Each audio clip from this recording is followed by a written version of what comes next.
ഇന്ത്യക്ക് മുന്നിൽ അമേരിക്ക മുട്ടുമടക്കും എന്ന റിപ്പോർട്ടുകൾ പുറത്തു വരുന്നു. എത്രയൊക്കെ ശ്രമിച്ചിട്ടും ഇന്ത്യയെ പിടിച്ചുലയ്ക്കാൻ സാധിക്കുന്നില്ല, അല്ലെങ്കിൽ ഇന്ത്യയെ ഒന്ന് നുള്ളി നോവിക്കാൻ പോലും സാധിക്കുന്നില്ല എന്ന് അമേരിക്കയ്ക്ക് ഇപ്പോൾ മനസ്സിലായിരിക്കുന്നു. ഇപ്പോഴിതാ വിട്ടുവീഴ്ചയ്ക്ക് തയ്യാറാണ് എന്ന് അമേരിക്ക പറയുകയാണ്. അനൗദ്യോഗികമായിട്ടുള്ള ചർച്ചകൾ ഇപ്പോൾ തുടങ്ങിക്കഴിഞ്ഞു. ചെറിയ വിട്ടുവീഴ്ചയ്ക്ക് മോദിയും തയ്യാറായേക്കും എന്നുള്ള സൂചനകളും ഇപ്പോൾ പുറത്തു വരുന്നുണ്ട്. തീരുവ 50% ഇപ്പോൾ നമുക്ക് ഡൊണാൾഡ് ട്രംപ് ചുമത്തിയിരിക്കുന്നത്. 25% തീരുവയും 25% പിഴയും. പക്ഷേ ഇത് നേരെ കുത്തനെ 15% വരാൻ സാധ്യതയുണ്ട് എന്നാണ് അറിയാൻ സാധിക്കുന്നത്. 50% നിന്ന് വൈകാതെ ഇത് 15% വെട്ടിക്കുറച്ചേക്കും. വ്യാപാര കരാർ സംബന്ധിച്ചാണ് ഇന്ത്യയും US തമ്മിലെ വലിയ ചർച്ചകൾ അന്തിമഘട്ടത്തിലേക്ക് കടക്കുന്നത്. കാരണം അമേരിക്കയ്ക്ക് നിക്കക്കള്ളിയില്ലാത്തൊരു സാഹചര്യം ഉണ്ടായിരിക്കുന്നു. ചൈന പിടിമുറുക്കിയിരിക്കുന്നു. റെയർ എർത്ത് മെറ്റൽസ് കിട്ടുന്നില്ല. ചൈനയ്ക്ക് 155% താരിഫ് ഏർപ്പെടുത്താൻ അമേരിക്ക തയ്യാറെടുക്കുന്നു. ആ ഒരു സാഹചര്യത്തിൽ H-1B വിസ പോലെയുള്ളവയിൽ ഇളവുകൾ വരുത്താനും ട്രംപ് നിർബന്ധിതനാകുന്നു എന്നുള്ളതാണ് പ്രധാനപ്പെട്ട കാര്യം. പോരാത്തതിന് ഇപ്പോൾ അമേരിക്ക അടച്ചുപൂട്ടിയിരിക്കുകയാണ്. അമേരിക്ക തുറക്കണം, സമ്പദ് വ്യവസ്ഥ വീണ്ടും സജീവമാകണം.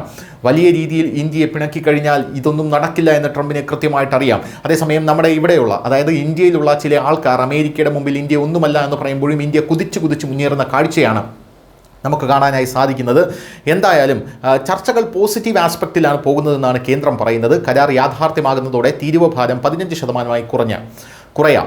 വൈകാതെ നടക്കുന്ന ആസിയാൻ ഉച്ചകോടിയിൽ മോദിയും ട്രംപും തമ്മിൽ കൂടിക്കാഴ്ച നടത്തിയേക്കും എന്നുള്ള ഒരു ആംഗിൾ കൂടെ നമ്മളിതിൽ എടുത്തു പറയേണ്ടതാണ്. ഉച്ചകോടിയിൽ തന്നെ ഇന്ത്യ US ഡീൽ പ്രഖ്യാപിക്കാനും സാധ്യതയുണ്ട്. റഷ്യൻ എണ്ണ ഇറക്കുമതിയുടെ പേരിൽ ട്രംപിന് ഇന്ത്യയോടുള്ള അമർഷം കെട്ടടങ്ങിയേക്കും എന്നുള്ള റിപ്പോർട്ട് വരുന്നു. ഇനി കെട്ടടങ്ങിയില്ലെങ്കിലും ഇന്ത്യക്ക് യാതൊരുവിധ പ്രശ്നവുമില്ല.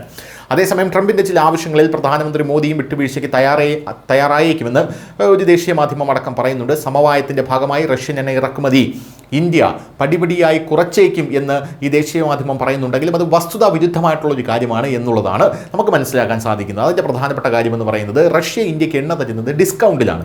ഇതേ ഡിസ്കൗണ്ടിൽ വേറെ രാജ്യങ്ങൾ ഇന്ത്യക്ക് എണ്ണ തരാൻ തയ്യാറായാൽ, അതായത് ഇതിനും കുറച്ച് തരാൻ തയ്യാറായാൽ ഇന്ത്യ അവരുടെ കയ്യിൽ നിന്നും മേടിക്കും എന്നുള്ള കാര്യത്തിൽ തർക്കമില്ല. നമുക്ക് വേണ്ടത് ഡിസ്കൗണ്ടാണ്, നമുക്ക് വേണ്ടത് സാമ്പത്തിക ലാഭമാണ്. അത് റഷ്യ തന്നാലും ശരി തന്നെ, അമേരിക്ക തന്നാലും ശരി തന്നെ, സൗദി അറേബ്യ തന്നാലും ശരി തന്നെ, നമുക്ക് സാമ്പത്തിക ലാഭത്തിന് ആരെണ്ണ തരുന്നോ അവരെ നമ്മൾ രണ്ട് കൈ നീട്ടി സ്വീകരിക്കും. അത് റഷ്യ എന്നില്ല, ചൈന എന്നില്ല, ആരൊന്നുമില്ല.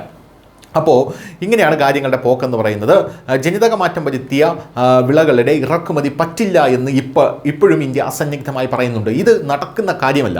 കാരണം ജനിതക മാറ്റം വരുത്തിയ വിളകൾ ഇങ്ങോട്ടേക്ക് ഇറക്കാൻ സാധിക്കില്ല. കാരണം നമ്മളൊരു പാസ്റ്ററൽ സൊസൈറ്റിയാണ്.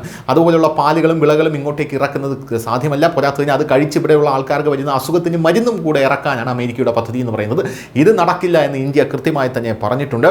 പോരാത്തതിന് ഇപ്പോൾ വരുന്ന റിപ്പോർട്ടെന്ന് പറയുന്നത് US ചൈന വ്യാപാര യുദ്ധത്തിൻ്റെ പശ്ചാത്തലത്തിൽ USൻ്റെ ചോളവും സോയാബീനും വാങ്ങുന്നത് ചൈന വെട്ടിക്കുറച്ചു. ചൈന ആയിരുന്നു USൻ്റെ ഏറ്റവും വലിയ ഉപഭോക്താവും. 2020 ചോളം കയറ്റുമതിയിലൂടെ US $18.57 ബില്യൺ വരുമാനം നേടിയിരുന്നു. കഴിഞ്ഞ വർഷം അത് 13 ബില്യണിലേക്ക് കുറഞ്ഞു. അങ്ങനെ അമേരിക്കയുടെ പല മേഖലകളും തകർച്ചയുടെ പടുകുടിയിലേക്ക് വീഴുന്ന കാഴ്ച നമുക്ക് കാണാൻ സാധിച്ചു. ഈ സാഹചര്യത്തിൽ ഇന്ത്യയെ പിണക്കി കഴിഞ്ഞാൽ ചൈനയെ നേരിടാൻ കഴിയില്ല എന്ന് ട്രംപിന് ഏതോ ബുദ്ധിയുള്ള വിവരമുള്ള ഒരു മനുഷ്യൻ ഉപദേശിച്ചിട്ടുണ്ട് എന്ന് വേണം കരുതാൻ. News desk news India Malayalam.